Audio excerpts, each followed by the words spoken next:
¿Cómo les va? Muy buenas noches a todos, bienvenidos a esto que es Economía de Bolsillo, programa número 327 en esta séptima temporada. Un placer volver a encontrarnos como siempre en la pantalla de Canal 10. Hoy lo vamos a decir ahora y lo vamos a repetir al final. Nuestro último programa acá en Canal 10. Nuestro último programa acá en la pantalla de Canal 10. Ya vamos a hablar de eso. Antes quiero hablar de otro tema y es mandarle un abrazo muy fuerte y solidario a toda la gente del Valle de San Javier, de La Sala, del Portezuelo, que se han encontrado con cartas que los intiman, ¿sí?, la gente de la Dirección Provincial de Vialidad, a que tienen que sacar sus cercos, sus casas, voltear sus casas en algunos casos, porque les exigen que tienen que estar desde la línea media de la ruta, línea media que no se la ve, pero desde la línea media de la ruta 25 metros para cada lado tiene que ser de vialidad provincial. Lo que uno se pregunta es, ¿no convendría primero arreglar las rutas? ¿No convendría primero pintar las rutas, señalizarlas bien, todo? Y después vemos cómo esa gente que hace 50, 70 años que vive ahí, ahora de golpe se les ocurrió que había que sacarlos de ese lugar. ¿Qué hay detrás de todo eso? ¿Qué es lo que está pasando? Una cosa es recuperar terrenos fiscales, que está perfecto, lo que es ilegal, pero muchachos, así mandar carta y decir, ¿tiene 10 días para correrse? De la nada. Primero hagan bien la tarea que tienen que hacer. Después exijan lo demás. Así que un abrazo muy grande para toda la gente del Valle de San Javier. Ahora sí, nos metemos en lo nuestro, vamos a hablar en este programa, vamos a tener invitados especiales, vamos a hablar también de una encuesta muy buena que hizo la gente de Subán Córdoba, pero antes nos vamos a meter en un tema que tiene que ver con la deuda, y no con la deuda externa, sino la deuda interna, la deuda de cada uno, la deuda que tenemos nosotros, la que tengo yo, la que tienen los chicos acá, la que tiene usted en su casa. El endeudarnos, cada vez nos endeudamos más para pagar la tarjeta, para pagar los servicios públicos, para comprar comida. Es una deuda que creció mucho, la de comprar comida. Sí, hoy se usa mucho la tarjeta de crédito para pagar en cuotas los alimentos, la comida diaria. Y ni hablar lo que decimos siempre, gente que no es que dice, ay, ¿qué podemos comer a la noche? Hay gente que dice, ¿podremos comer a la noche? ¿Podremos comer mañana? ¿Llegaremos? Sí, es la realidad, ¿eh? No se crea que lo que le muestran siempre en los noticieros, sobre todo los noticieros de Buenos Aires, yo sé que hay gente que está muy enamorada de TN, de C5N, pero le muestran lo que pasa de la General Paz para adentro. Poco se sabe lo que pasa en el resto del país, que es lo que nos atañe a nosotros. Tenemos una placa, un informe muy bueno que ha surgido con esto de las deudas, la ponemos al aire, por favor, vamos con la primera placa para entender un poco. Miren la conformación de deuda de los hogares, esto es mayo 2025. Tarjetas de crédito bancarias y no bancarias, 30,5%. 30,5% la conformación de la deuda. Después vienen los servicios privados, la gente que debe, internet, celular, cable, la alarma, 10,5%. Después viene el famoso fiado, los comercios de proximidad. ¿Se acuerda? La libreta negra. Turco, ¿me podés anotar? Turco, Pepe, ¿me fías? Doña Matilde, yo me acuerdo de Doña Matilde, cómo le sacaba fiado a Doña Matilde cuando era pibe y mi mamá me quería matar. Pero los fiados, los comercios de proximidad, impuestos, tasas, expensas, otra de las cosas en que la gente se está endeudando y mucho. Deudas con familiares o amistades, cuando le pedís prestado, Pato, Pato, ¿cuánto te debo yo? No, deja. Pero son las deudas que hay. Alquileres, hay casos en donde la gente se está endeudando con el tema de los alquileres. Después las deudas bancarias, acá sin tarjetas. No sé qué son las tarjetas, pero sin tarjetas. Las deudas bancarias, cuando uno saca un préstamo, un crédito en el banco.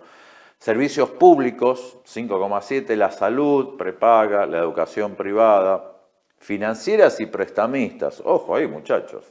Y después aparecen otras deudas que son las más bajas.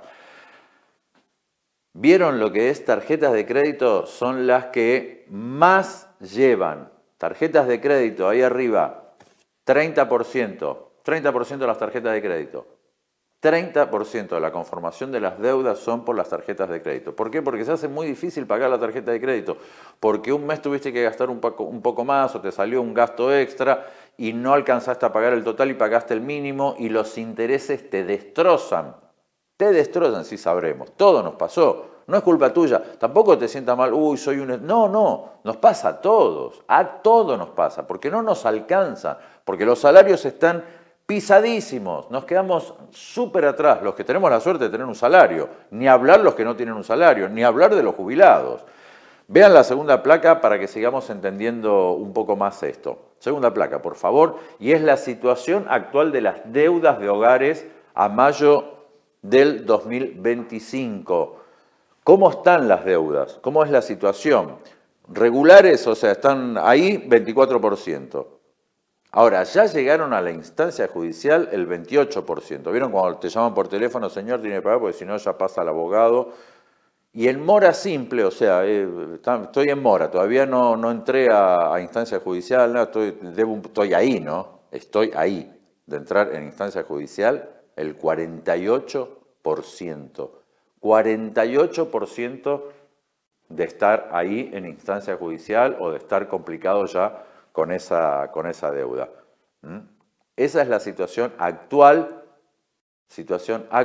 de las deudas de los argentinos, la deuda suya, la deuda mía, la de todos nosotros, las deudas comunes. Las deudas comunes, cuando uno va a comprar algo después no lo puede pagar. Y no es que uno lo haga habrá alguno que será perverso, será malo, pero la mayoría nos pasa que confiamos en que no, pero sí, ahora, y después te lo aumentaron y los intereses, o no vemos la letra de chica de algún contrato, o no me alcanzó, o me pagaron menos, o me quedé sin trabajo, y se nos hace una bola de nieve, se nos termina haciendo una bola de nieve. Esta es la situación actual y real, y la mostramos porque creció mucho, esto no era así, creció mucho en el último año y sobre todo en el último trimestre. La última placa nos muestra a la perfección, miren lo que es esto, cómo el origen de las deudas con la tarjeta de crédito. El origen de la deuda. ¿En qué es lo que más gastan con la tarjeta de crédito? 3% gastos generales, ¿sí? 5% electrodomésticos, que bajó mucho la venta de electrodomésticos. Porque sí, la gente no se puede dar el lujo de ir a comprarse una heladera, una licuadora, un televisor nuevo. No podés. Bajó muchísimo, pero hay un 5% porque por ahí se te rompió algo y necesitas cambiarlo. Impuestos y servicios, 8%.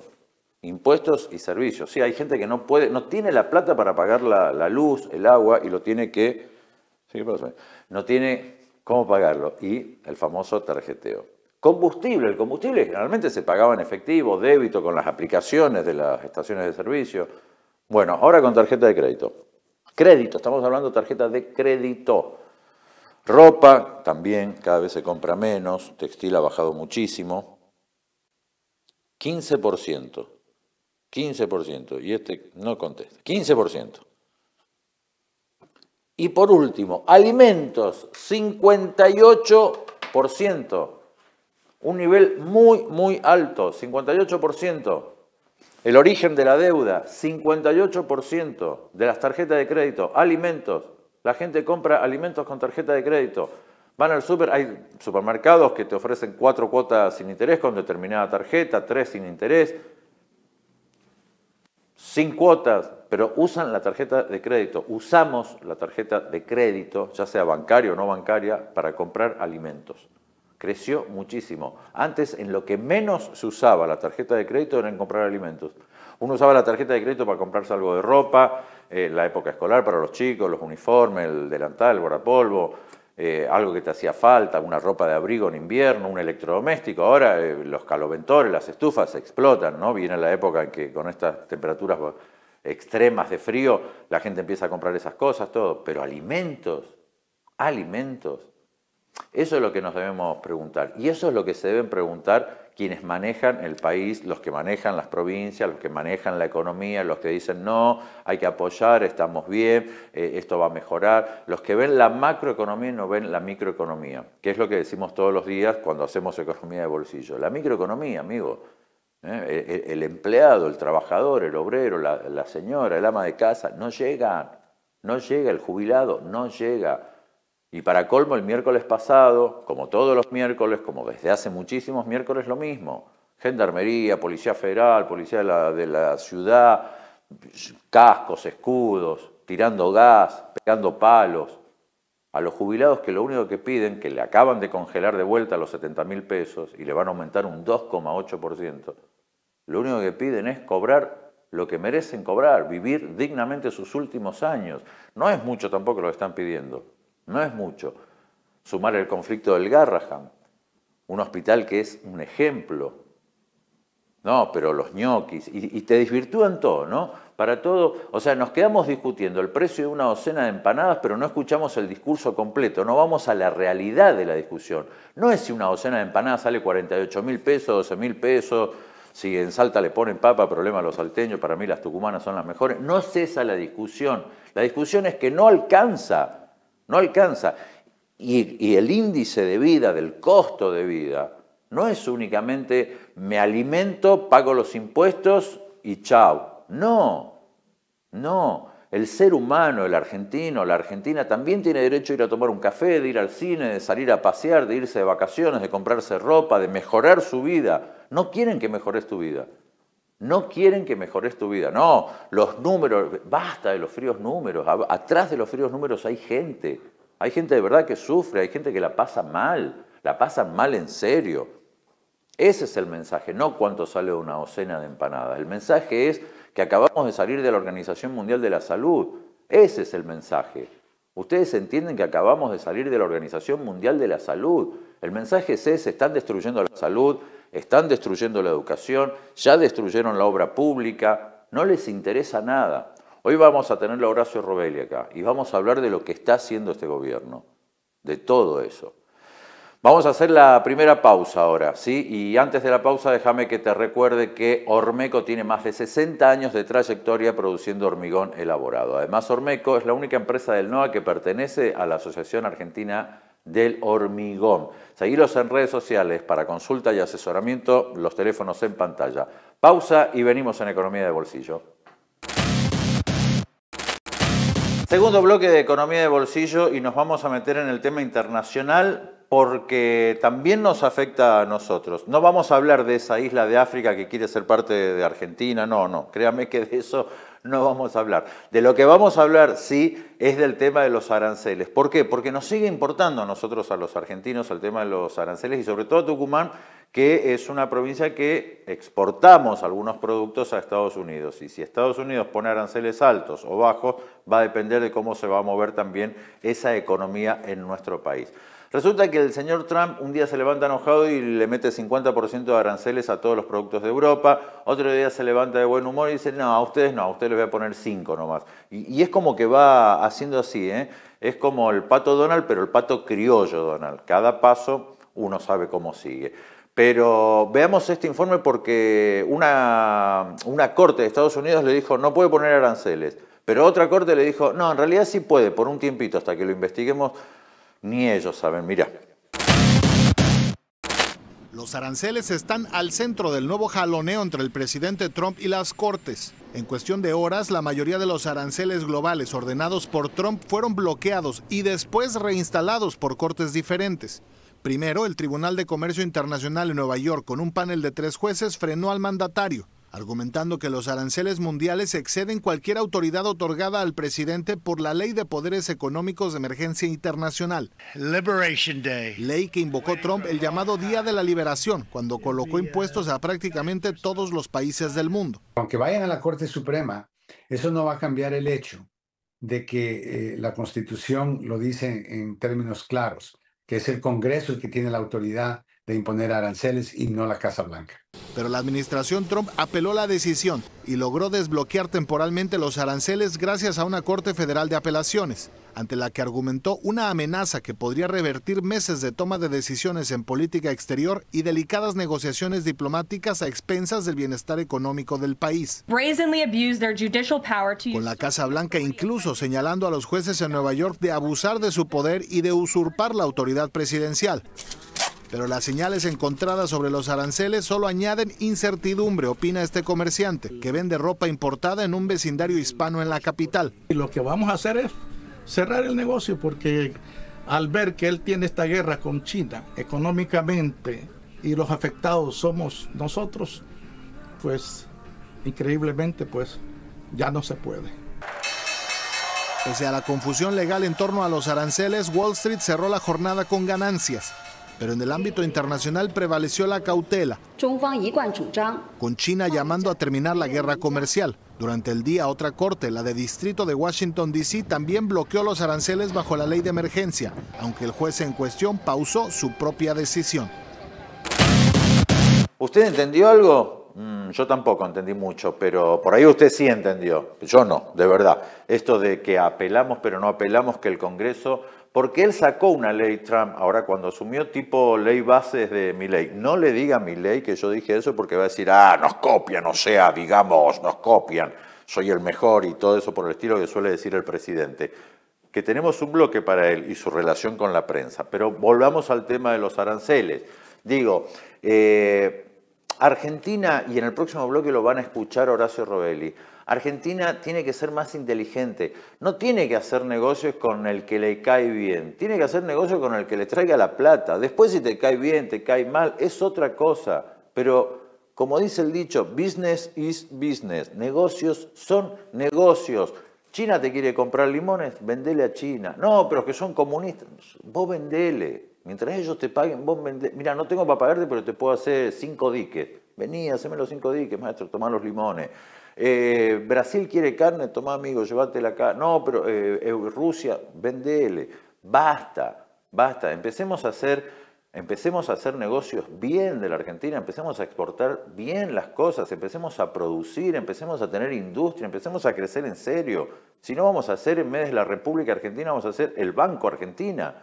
Es una financiera. Este gobierno está convirtiendo al país de verdad. Y después le quiero preguntar a Horacio en el próximo bloque, que lo vamos a tener acá en vivo, le quiero preguntar si somos una financiera o somos un país productivo al final. ¿Qué es lo que somos? ¿En qué nos estamos convirtiendo? Por eso es importante el movimiento que haga Donald Trump con Estados Unidos. ¿Qué quiere Donald Trump? ¿Qué quiere Estados Unidos de la Argentina? ¿Quiere hacer negocios o quiere empezar a llevarse todo lo que tenemos? Sin dejar un peso, obviamente. Y por eso él insiste para que el Fondo Monetario Internacional, que no nos debería prestar un peso, nos sigue prestando. Como los 12.000 millones de dólares que le acaban de dar a Milei, que ya fueron, ¿no? Humo, serás humo, muchacho. Entonces, eso es lo que nos debemos preguntar y a lo que debemos estar atentos. ¿Cómo se mueve el mercado mundial y cómo nos vamos a mover nosotros en ese nuevo orden mundial? Eso es lo que tenemos que tener muy en cuenta. Vamos a hacer una nueva pausa en Economía de Bolsillo. Enseguida, cuando volvamos, Horacio Robelli va a estar con nosotros en vivo aquí conversando de varios temas. Pero antes, acordate que Ormeco tiene más de 60 años de trayectoria produciendo hormigón elaborado. Ormeco además es la única empresa del NOA que está en la Asociación Argentina de Hormigón. Consultas a los teléfonos en pantalla, seguilos en las redes sociales. Pausa y venimos. Seguimos en Economía de Bolsillo y miren el lujo que nos estamos dando. Horacio Robelli con nosotros en nuestros estudios. Nada de computadora, hoy no te complicamos, ni vos a nosotros. ¿Cómo estás, Horacio? Bienvenido. Cato, la verdad, el lujo y el orgullo es mío de poder estar acá en tu programa y en mi provincia. Qué lindo volver a Tucumán, ¿o no? Sí, siempre es bueno volver al pago. Y bueno, muchos recuerdos, muchas cosas, pero la vida es así, te empuja a hacer cosas que uno no quiere. Y cuando uno ve lo que quiere, está lo que quiere, se la pucha lo que uno pierde, pero la vida es eso. ¿Cómo lo encontraste a Tucumán? Mirá, bien, estuve nada más que por la ciudad, porque ese día y medio que estoy, nada más que por la ciudad, pero bien, y veo que hay todavía capacidad de trabajo, mucho movimiento, bueno, en el centro muchísimo movimiento, no podés ni caminar de la cantidad de autos que hay. Y hay un embellecimiento, lo primero que hice fue ir a la iglesia porque vi a mis mayores, a la iglesia de San Francisco, sí. Y la vi que la están restaurando, sí, vi cosas... Me gustó. Es lindo volver al pago. Sí, es lindo volver al pago. Bueno, ya te tenemos acá, te aprovechamos, Horacio.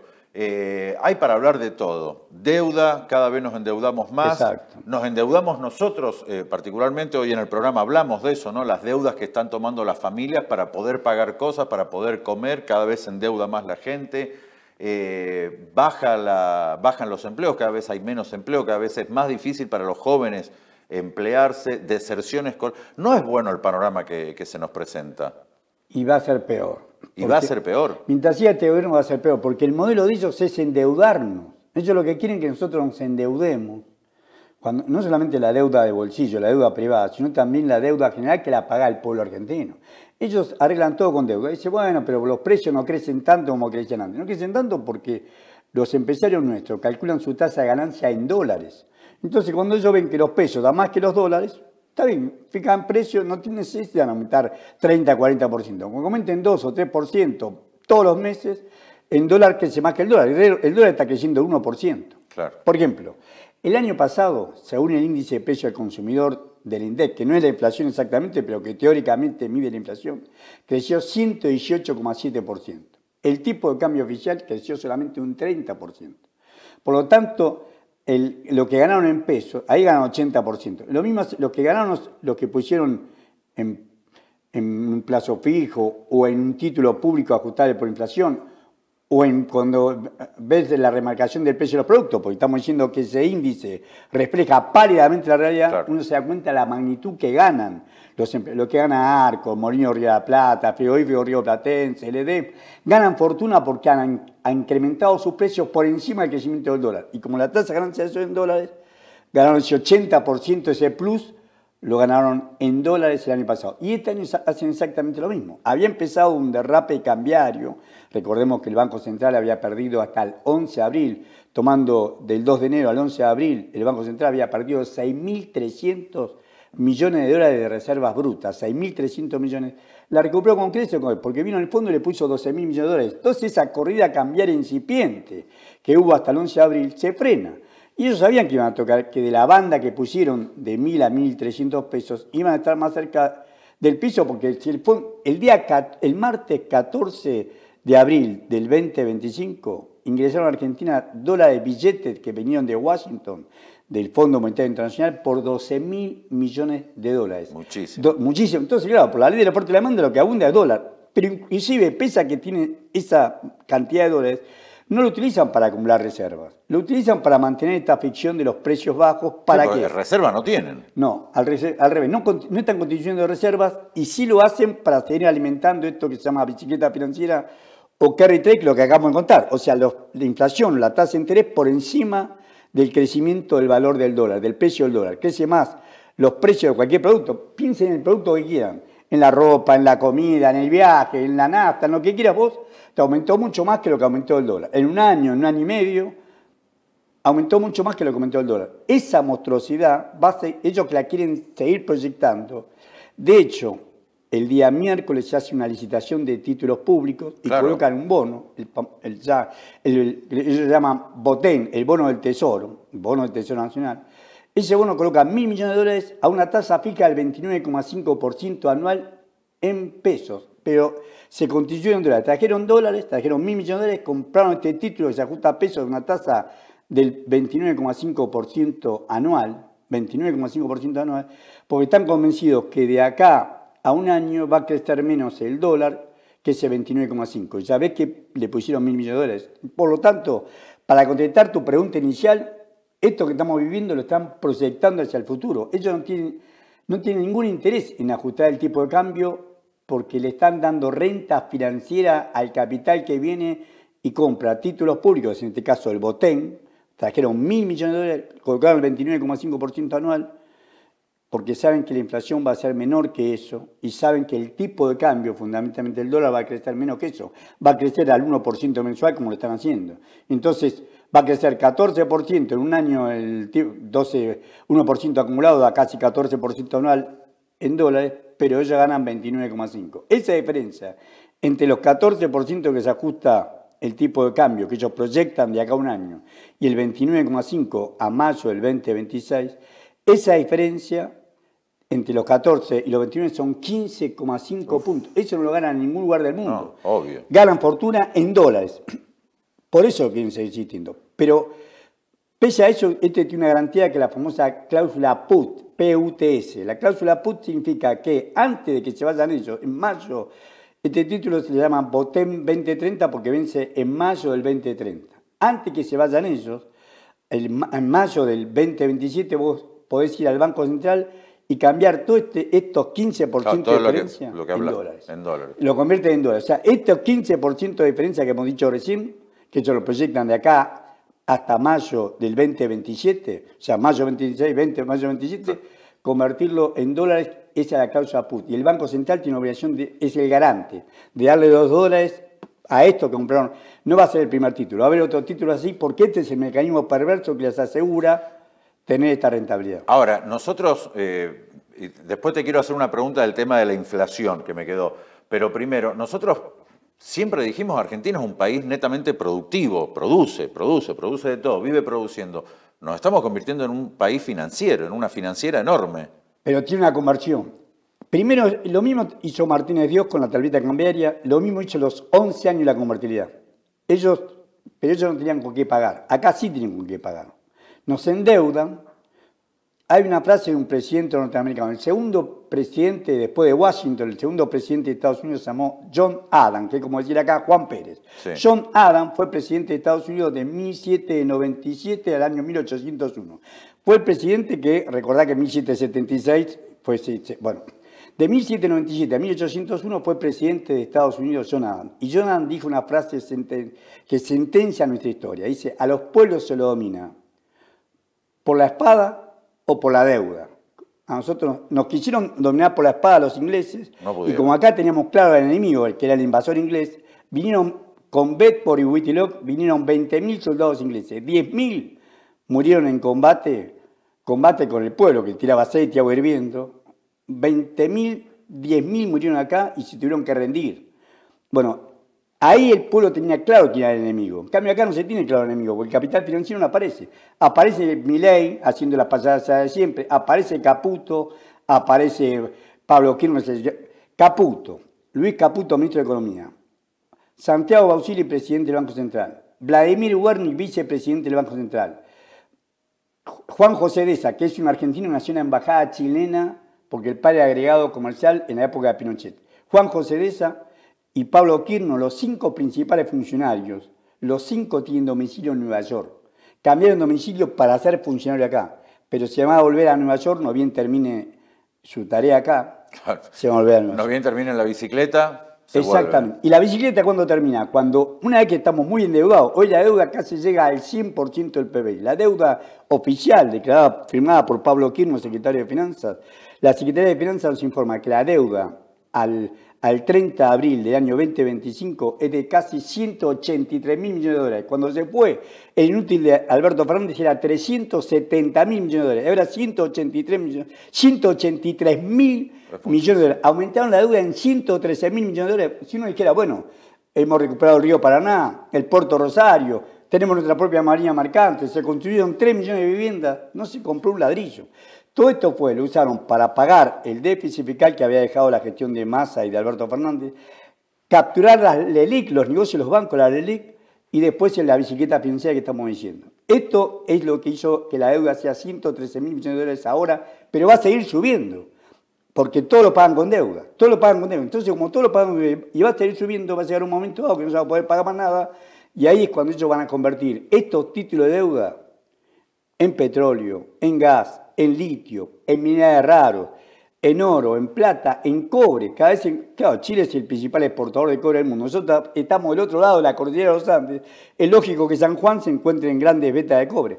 Cobre, uranio, agua pesada, agua potable, todo esto que tiene, es lo que le interesa a Argentina. Por eso la pregunta tuya, ¿por qué no producimos? No quieren que consumamos ni alimentos ni energía para que la exportemos. Tenemos récord en este momento de venta de leche en polvo y récord de venta de carne vacuna, pero también tenemos récord de caída del consumo per cápita de la carne vacuna, claro, y también nunca. De la leche, que la leche toman los chicos, mayoritariamente para los chicos.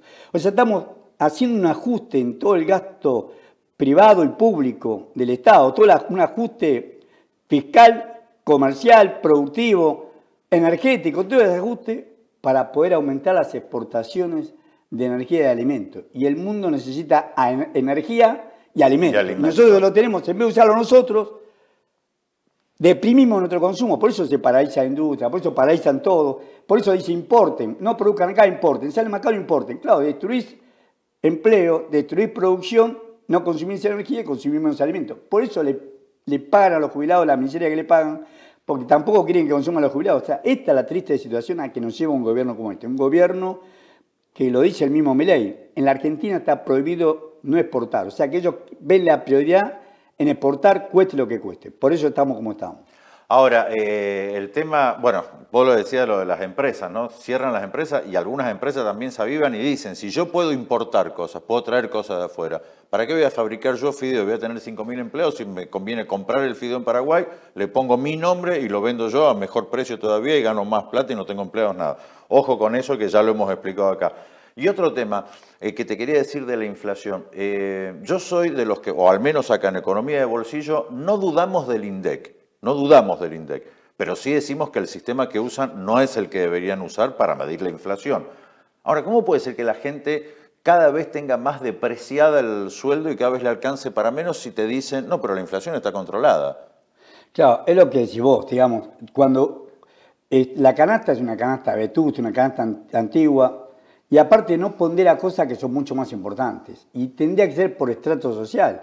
No es lo mismo la inflación para un hombre que tiene un ingreso de 3, 4 millones de pesos por mes, claro, no, pero que al que tiene 300.000 o 400.000 pesos. Entonces, tendría que ser distintas capas de distintos estándares de inflación.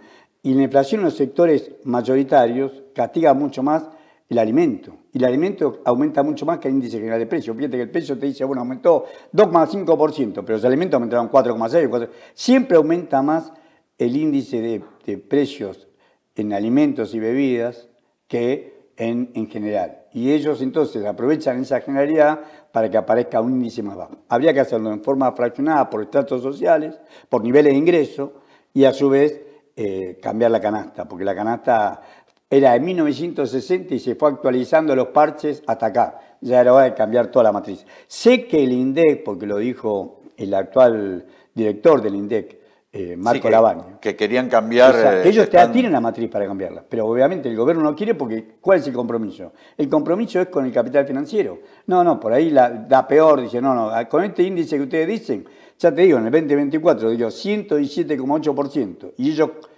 que trajeron dólares lo podían comprar con un 30%, ganaron fortuna, no quieren cambiar de caballo a mitad del río, ganan bien con esto. Ellos dicen, equipo que gana no cambia, ellos ganan con esto, lo que perdemos somos nosotros, el que gana es el capital financiero, las grandes empresas que fijan los precios en base a este crecimiento, porque como ellos fijan su tasa de ganancia en dólar, por eso pueden fijar los precios, no crecen tanto los precios, bueno, pero que crezcan un 5%, si la inflación fue 1%, si la inflación es 5% real, y el índice del crecimiento del dólar es un 1%, ganaron 4% en un mes.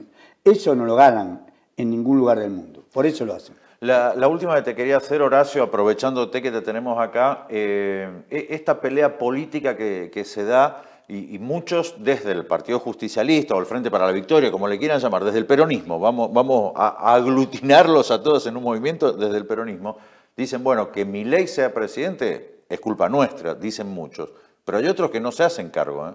Hay otros que no miran. ¿Cómo ves vos las legislativas, las generales, las nacionales? Mirá, ¿puede haber una unidad o no? Pero no solamente, pero toda la oposición debería unirse ante un gobierno vendepatria como este, ante un gobierno que lo único que le interesa es renta financiera y que esa renta financiera se convierta en lo que no le pertenece a Milei. Y tampoco nos pertenece a nuestra generación, le pertenece a generaciones y generaciones argentinas, el petróleo, el gas, litio, minerales raros, que cada vez van a ser más demandados. Nos pertenece a todos y deberíamos nosotros resguardarlo para las generaciones futuras. No hay un proyecto nacional. El último proyecto, para mí el último proyecto nacional lo tuvo Néstor Kirchner. Néstor sí tiene un proyecto nacional. Néstor Kirchner dio aumento, apenas llegó, se metió con la corte menemista, lo echó a Nazareno, a Bogliano, depuró la corte, cosa que habría que hacer acá. Fíjate, acá la justicia nada prospera, porque si pasa a la primera o segunda instancia, cuando llega a la corte, si la corte no le interesa, queda frenado ahí. Entonces, aumentó los salarios por decreto, le dio la jubilación a quienes habían trabajado durante el menemismo y como no tenían los años de aporte no los jubilaban. Hizo todo esto para alimentar el mercado interno. Nosotros, la gallina de los huevos de oro nuestro tenía que ser aumentar el mercado interno, producir más para nosotros, tener más bienes, más servicios y que estemos todos mejores. Esa es la riqueza. En cambio, ellos lo que quieren es que no hagamos nada para tener saldos mayores exportables, para quedarse con los saldos exportables de ellos. Hay que cambiar esa matriz. Para eso necesitamos un proyecto nacional que diga la prioridad, el viejo peronismo y el viejo radicalismo del cual yo vengo, porque yo vengo del viejo radicalismo. Yo me afilié a este partido en el año 1900, para el viejo Partido Radical, en 1972, cuando el presidente era don Ángel Gerardo Pizarello. A ese viejo partido defendíamos, tenemos el programa Avellaneda, que era el programa radical, todos defendíamos el mercado. La matriz era la matriz productiva y distributiva era el mercado interno, la prioridad era el mercado interno. Y después los saldos se exportaban. Este es exactamente al revés. Nos priva a nosotros de consumir para aumentar las exportaciones. Un patriota defiende primero lo suyo. Tenemos que defender el mercado interno y que el consumo interno sea el motor del resto de la economía. Y como dijiste bien vos al principio del programa, tenemos todo para producir, porque la Argentina tiene alimentos, tiene energía, agua potable, tiene todo. Lo único que hay que hacer, y tiene trabajadores, y tiene capacidad de aprender. Bueno, todo eso que tenemos que aprovecharlo y sincronizarlo en defensa del mercado interno. Y después hacer un acuerdo con los países. Nosotros le tenemos que vender a los que nos compran, no ir subordinadamente a vender a lo que sea. Entonces el acuerdo que planteó en su momento Kirchner y los demás presidentes de la región, pensamos que estaba Mujica, Evo Morales, Correa, claro, Chávez, hacer un fuerte UNASUR, ellos hicieron un acuerdo, la CELAC, que fue un acuerdo muy fuerte de todos los países de la región, que se habían independizado. En realidad lo había hecho en 1824 Simón Bolívar en el Congreso Anfitriónico en Paraná. En 1824 reunía a todos los países, Brasil era de Portugal, que se habían independizado de España. Bueno, pero la patria grande, lo que soñaban, la lo que patria siempre grande. hemos dicho. Y comerciar entre nosotros, que uno haga una parte, y comerciar entre nosotros para exportarla al mundo. El mundo, China ya por sí es como si fuera un continente, Rusia también. O sea, nosotros tenemos que comerciar con los grandes países, con los grandes bloques, también como bloques. Y la Argentina tiene muchísimo para hacer en eso. Tiene capacidad industrial, tiene capacidad tecnológica, tiene inteligencia, tiene universidades, tiene para competir en esto, pero para eso necesitamos, es al revés de lo que está haciendo el gobierno. Y la oposición no habla de esto. No solamente Cristina Fernández de Kirchner, ninguno de la oposición habla de esto. Y otro ejemplo que demostramos que esto puede ser posible, el gobierno tiene la mejor idea que, para favorecer las importaciones, bajarle el arancel a Ushuaia, a Tierra de Fuego. Sí. Donde es uno de los pocos lugares que se industrializa, como pasa en todos los países del mundo, el Estado te protege al que crea industria. Lo decía Carlos Pellegrini, ese gran presidente que tuvimos. Sin industria no hay nación. Protege la industria en Tierra de Fuego y le baja los aranceles, retrasa el tiempo de cambio y baja los aranceles. Esto permite comprar celulares, equipo de audio, equipo de aire acondicionado por la mitad en cualquier lugar del mundo. Los trabajadores salieron a la calle, primero salieron el lunes y el martes, pero el miércoles no es de la semana esta que está, la otra semana, sí, hubo paro general en todo el país. Ahí la patronal tuvo que reconocer, pese a que está discutiendo con el gobierno quiere llevar el arancel a hacer el 0% en enero del 2026. O sea, bajar este año del 16 al 0% en enero del 26. Del 16 al 0%, que la patronal discuta con el gobierno que esto no es posible y que a su vez la patronal se compromete, mientras discute con el gobierno, a no echar a nadie, ni suspender producción ni nada por el estilo. O sea, pese a que está en condiciones ventajosas, seguir produciendo. Porque si no sabe que el trabajador le hace un paro general, le paró toda la provincia, toda la provincia. Esto es un ejemplo que debemos seguir. Ese mismo día, ese miércoles de la semana pasada, que se reunió, este miércoles pasada, que hacía paro general en Ushuaia en contra del modelo económico impuesto por este gobierno, Daer, uno de los 3 miembros del triunvirato de la CGT, estaba reunido con el ministro, con el jefe de gabinete, con Guillermo Franco. Que fue cuando dijo, no hay clima de paro, ¿qué más se necesita? Horacio, querido, un gusto tenerte acá en el programa. Que el gusto es mío. De verdad, qué lindo poder tenerte en nuestros estudios. Bueno, ya después nos comunicaremos vía mail como siempre.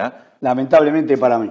Gracias, Cato, gracias por invitarme. Gracias. Bancame un segundo que antes de la pausa les quiero contar a ustedes que Ormeco tiene más de 60 años de trayectoria produciendo hormigón elaborado. Ormeco además es la única empresa del NOA que pertenece a la Asociación Argentina de Hormigón. Seguilos en redes sociales para consultas y asesoramiento, los teléfonos en pantalla.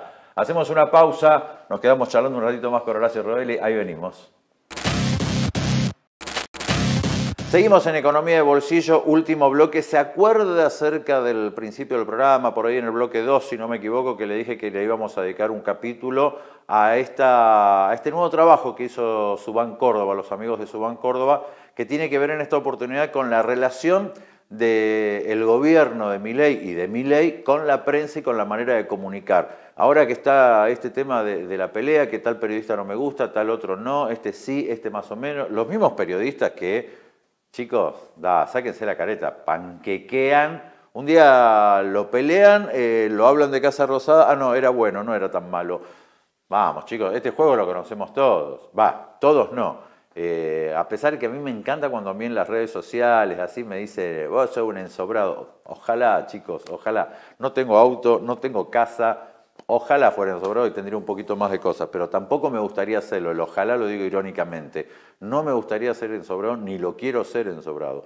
Pero veamos esta encuesta de qué se trata y ahí lo charlamos. Primera placa, diré, así vamos viendo de qué se trata. Mirá. ¿Usted está de acuerdo con la frase que dice el gobierno de Milei está cada vez más autoritario? Bueno, el 64% de los encuestados dice que sí, que están de acuerdo, que este gobierno cada vez está más autoritario. En desacuerdo un 33% y el famoso, no sé, no contesto, 2,7%. De acuerdo el 64%, es mucho. Vamos con la próxima placa, diré. Vamos con la próxima. Milei calificó a algunos periodistas de mentirosos, le faltó una N, extorsionadores y ensobrados. ¿Cómo estamos con las letras? Mentirosos, extorsionadores y ensobrados. ¿Usted está de acuerdo con eso? Bueno, en desacuerdo el 53%, pero acá ya hay casi un 45% que dice sí. El tema es probarlo, ¿no? Es como cuando uno dice no tengo ninguna prueba, pero tampoco dudas. ¿Cómo haces para probarlo? Es muy complicado. Es fácil en realidad probar. Usted tiene que ver, usted tiene que pegarle al chancho para ver dónde salta el dueño, ¿no? Vos le pega al chancho y salta el dueño inmediatamente. Vamos con la otra placa. Es así. La próxima placa dice el estilo comunicacional de Milei. Esto de las redes sociales, Twitter, todo. Insultando, gritando, maltratando a todo el mundo. ¿Fortalece o debilita la relación con la prensa? El 17% dice que la fortalece. No tiene ningún impacto, o sea, ni la fortalece ni la debilita, dice el 20%. Hay un 8% que dice no sabe, no contesta, pero hay un 54% que dice que debilita la relación con la prensa. La verdad es que Milei no tiene buena relación con la prensa. Milei tiene buena relación con 4 o 5 olfas que son periodistas y que le dicen sí a todo. Y se ríen de los chistes boludos que hace, de las agresiones y todas las cosas por el estilo. Vamos con la próxima placa, antes de que nos quedemos sin tiempo. ¿Consideras que las críticas de Milei a la prensa son un ataque a la libertad de expresión? ¿Puedo contestar yo en la encuesta? Para mí, ni te contestaría yo. Depende de qué críticas y cómo las hace. Pero el 63% de la gente casi dice que sí, que son un ataque a la libertad de expresión. Tampoco se sientan, chicos, no sean tan generación de cristal los periodistas, ¿no? Bánquensela. Alguna bánquense. Y ojo, no lo estoy defendiendo a Milei, ni mucho menos, no se me equivoque. Vamos con la próxima placa. Toda esta encuesta tiene que ver con la relación de Milei con la prensa. ¿Qué tan grave considera que Milei use insultos o agravios contra la prensa? Muy grave el 66%. Sí, para mí es gravísimo cuando Milei es presidente de la nación y que empiece y que me digan que usa la cuenta personal, me tiene sin cuidado. Vos sos presidente de la nación 24/7, muchachos. Eso es lo que tiene que entender Milei. Alguien de los acólitos anónimos que tiene a la vuelta, por ejemplo, el que tiene resembrada la cabeza, le podría decir, ¿no? Me refiero a Dorni. Usted es presidente todo el día, señor presidente, no puede estar insultando y agraviando periodistas por las redes sociales. Bueno, la gente opina, en eso coincidimos. Vamos con la próxima. Próxima placa. ¿Qué me dice? Milei denunció a Pañi, a Canosa y a Ari Lijalad. ¿Y qué tan graves son para la democracia esas denuncias? Muy grave, dice el 57, casi 57%. Es grave que un presidente denuncie cuando no le gusta lo que dicen de su persona en las editoriales. Yo la de Canosa no sé qué dijo, pero el de Pañi y Lijalá, él los acusa de que le dijeron nazi. Ninguno de los dos le dijo nazi. Ninguno de los dos le dijo, Milei es nazi. No dijeron eso. Ahora, si usted no sabe interpretar, para mí es grave las denuncias esas. Pero bueno, vamos con la otra placa. Porque también hay que ver qué opina la gente de los periodistas, ¿sí? ¿Qué opinión tiene, por ejemplo, la gente de Fantino? 55% tiene negativos, 41, casi 42 positivos. Ojo que hay mucha gente que no lo conoce, pero acá sí, hay mucha gente que sí lo conoce. Vamos, no, esta corre solita, ¿cierto? Esta corre solita, no vamos a llegar. Bueno, 55 de imagen negativa para Alejandro Fantino, que es uno de los mayores olfas que tiene el presidente. Feynman, 54 de imagen negativa. Ese es el mayor de todos, ¿no? Este es Te diría que junto con Majul son los números uno de los que están atrás de él. Los número uno atrás de él. Vamos, Trebuch, el pelado, que no se le entiende lo que habla. Bueno, hay un porcentaje grande que no lo conoce, pero hay un 51 de imagen negativa contra un 41 de imagen positiva. Lo que está en blanco, la porción que está en blanco es no sabe, no contesta, le aclaro a la gente. Novarecio, mucha imagen negativa, poca imagen positiva, ¿eh? Mucha imagen negativa, Novarecio, que es otro de los que salta como perro rabioso a defenderlo a Milei cada vez que alguien le puede llegar a criticar algo o no. Luis Novarecio, es la imagen de la gente. Bueno, ni hablar de Viale, mamita. 60% casi de imagen negativa. 60% de imagen negativa. Vamos cerrando ya esto. Después de Viale cerramos. Porque si no, nos quedamos sin tiempo. Majul. Ahí está, este es el último. 60% de imagen negativa. Luis Majul. Eso es lo que opina la gente de algunos periodistas. Entonces a veces los periodistas también se tienen que preguntar qué es lo que pasa. Venga acá nomás, director. Ya está. Saquemos eso. Gracias, amigo. Bueno, queremos compartir con ustedes, porque hoy les dije al principio es el último programa que hacemos en Canal 10. Nos mudamos de casa. A partir de la semana que viene vamos a estar en América Tucumán. Gracias a la gente de América Tucumán. Y en Canal 5 Tucumán también. Esto es un mensaje de nuestro querido Mario Coltan, que estos programas justo no estuvo con nosotros, pero que les quiere dejar a ustedes y sobre todo a la gente de Canal 10. Hola a todos los amigos, vecinos que nos acompañaron estos 7 años por la pantalla de Canal 10. Queremos saludarles, queremos agradecerles, queremos decirles que gracias a ustedes estuvimos 7 años, cada sábado con ustedes en sus casas, compartiendo miradas, opiniones, reflexiones, a veces estando de acuerdo, a veces no, pero siempre con la franqueza y la transparencia de nuestra producción y de nuestro esfuerzo por hacer cada día más accesible, más sencillo entender lo que en la economía de nuestro país y lo que vivimos en cada uno de nuestros hogares y en nuestros bolsillos nos toca vivir día a día. Les mando un gran abrazo, les mando el agradecimiento enorme y les agradezco de manera especial habernos permitido haber hecho un programa de economía política en la provincia de Tucumán. Seguiremos en otros canales, pero ante todo a todos ustedes agradecerles por habernos permitido estar junto a ustedes en cada casa, en cada familia, sábado tras sábado. Abrazo grandote y seguiremos en otros canales, pero seguiremos compartiendo con ustedes más y nuevas informaciones. Bueno, gracias Canal 10, de verdad, gracias por estos 7 años, por estas 7 temporadas, 327 programas, y gracias a América Tucumán y a Canal 5 Tucumán por abrirnos las puertas y recibirnos. El sábado que viene a las 10 de la noche, esta vez los esperamos en América. Chau, gracias por todo.